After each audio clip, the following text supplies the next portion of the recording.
제9장.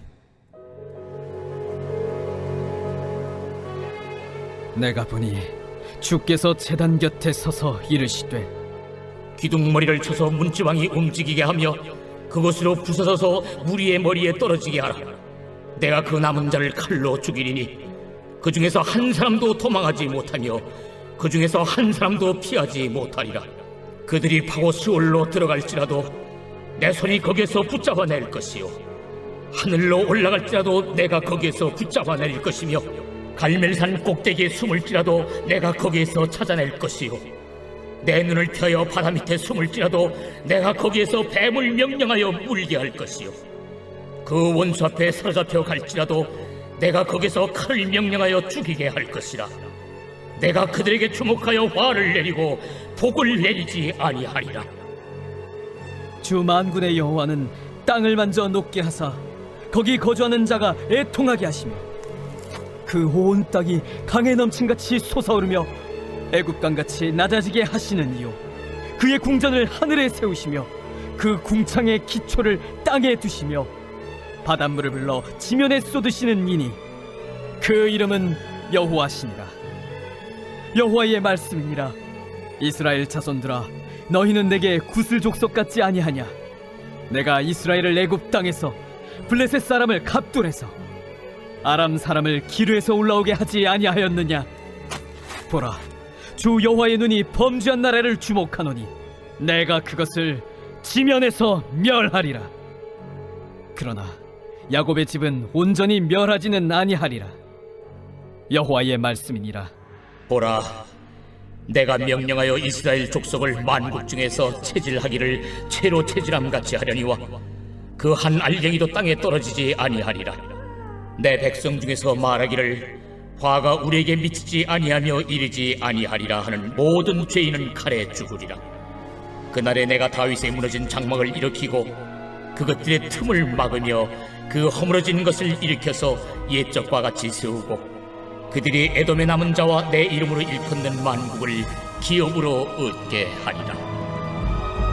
이 일을 행하시는 여호와의 말씀이니라. 여호와의 말씀이니라. 보라, 날이 이를지라. 그때에 파종하는 자가 곡식 주사는 자의 뒤를 이으며 포도를 밟는 자가 씨 뿌리는 자의 뒤를 이으며, 산들은 단 포도주를 흘리며 작은 산들은 녹으리라. 내가 내 백성 이스라엘이 사로잡힌 것을 돌이키리니 그들이 황폐한 성읍을 건축하여 거주하며 포도원들을 가꾸고 그 포도주를 마시며 과원들을 만들고 그 열매를 먹으리라. 내가 그들을 그들의 땅에 심으리니 그들이 내가 준 땅에서 다시 뽑히지 아니하리라. 내 하나님 여호와의 말씀이니라.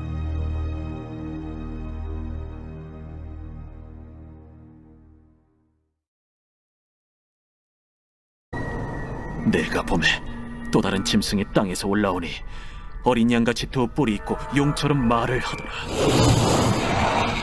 그가 먼저 나온 짐승의 모든 권세를 그 앞에서 행하고 땅과 땅에 사는 자들을 처음 짐승에게 경배하게 하니 곧 죽게 되었던 상처가 나은 자니라.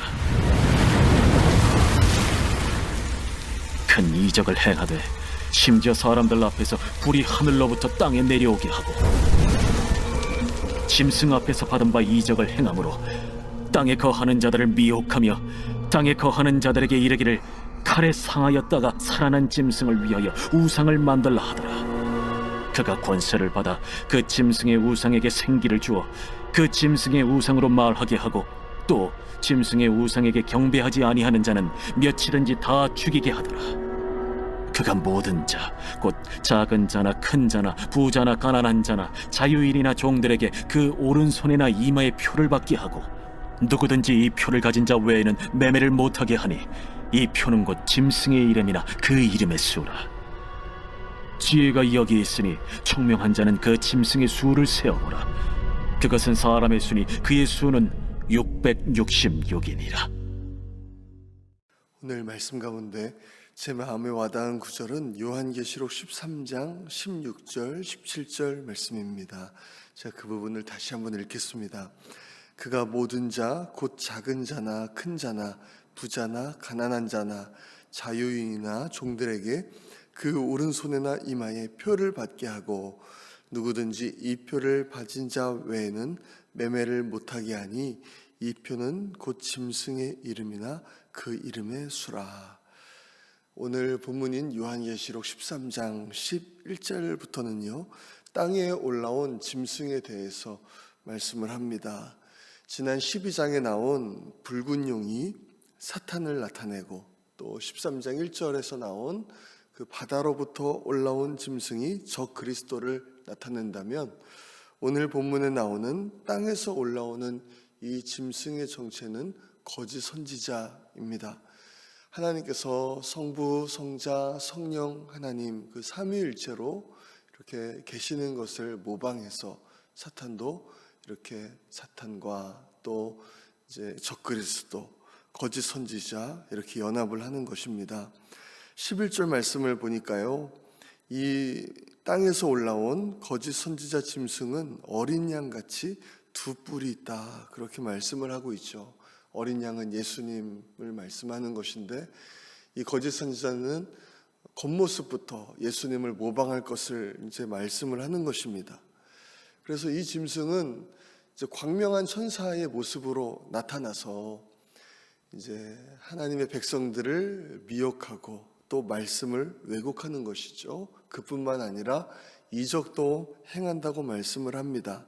오늘 본문 13절에서 큰 이적을 행하되 심지어 사람들 앞에서 불이 하늘로부터 땅에 내려오게 하고, 이렇게 말씀을 합니다. 또 15절을 보니까요, 짐승의 우상을 만드는데 그 짐승의 우상에게 생기를 주는 능력까지 있답니다. 그래서 그 짐승의 우상이 이제 그 거짓 선지자로 인해서 말도 하고 또 그렇게 움직이는 것이죠. 이것을 보면 기적이 일어난다고 해서 다 그것이 하나님의 역사라고 믿어서는 안 된다는 것을 우리는 깨닫게 됩니다. 왜냐하면 악한 영들도 기적을 일으킬 수 있기 때문에 그렇죠. 예수님께서도 이렇게 말씀하셨습니다. 마태복음 24장에서요. 그때에 사람이 너희에게 말하되 보라 그리스도가 여기 있다 혹은 저기 있다 하여도 믿지 말라. 거짓 그리스도들과 거짓 선지자들이 일어나 큰 표적과 기사를 보여 할 수만 있으면 택하신 자들도 미혹하리라, 이렇게 말씀을 하시는 것이죠. 지난 요한계시록 7장에서는 천사들이 하나님의 인을 가지고 와서 하나님의 종들의 이마에 그 인을 쳤었습니다.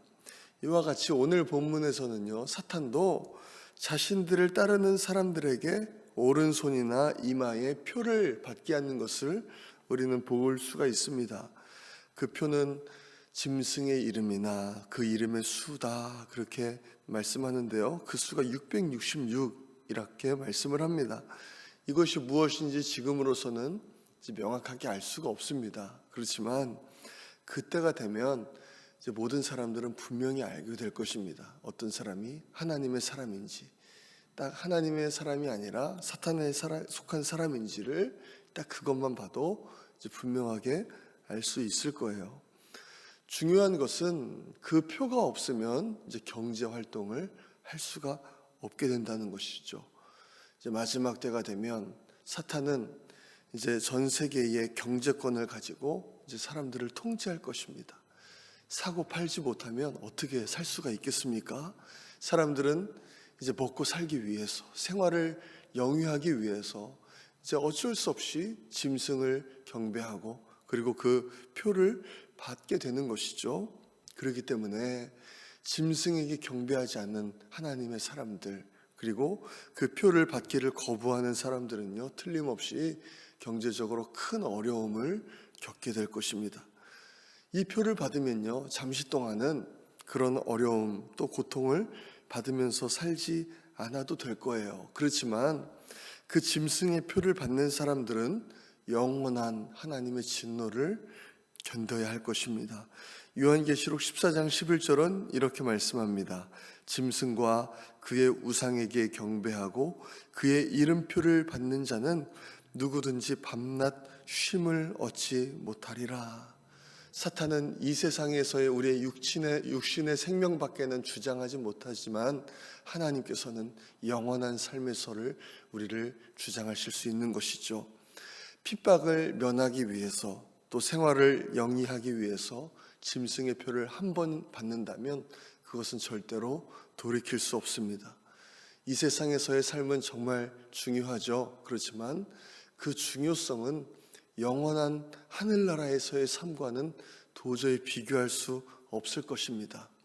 우리는 그와 같은 환난의 때에 인내하고 또 믿음을 지키기 위해서 우리는 오늘 깨어서 기도하고 믿음으로 서야 할 줄로 믿습니다. 오늘 하루도 하나님의 종으로서 오직 주님만 경배하고 의지하여서 믿음으로 승리하시는 우리 모든 성도님들 되시기를 간절히 소망합니다. 우리 함께 기도하겠습니다. 하나님, 환난 때에도 우리가 믿음으로 굳건하게 서고 인내할 수 있게 되기를 소망합니다. 그러기 위해서 평안할 때에 우리가 더욱더 깨어서 기도하게 하시고 주님과 동행하게 하여 주옵소서. 그래서 끝까지 믿음으로 승리하는 저희 모두 될 수 있도록 하나님 인도하여 주옵소서. 온 성도님들에게 구령 열정을 주셔서 전도에 힘쓸 수 있도록 기도하겠습니다. 많은 영혼을 구원해 주시고 또 우리의 전도 대상자들을 위해서 기도하겠습니다. 어려움 가운데 있는 성도님들과 환우들을 위해서 기도해 주시고 러시아 우크라이나 전쟁이 속히 중단될 수 있도록 또 우리 각자의 기도 제목들을 놓고 우리 한번 주여 한번 외치고 기도하겠습니다. 주여.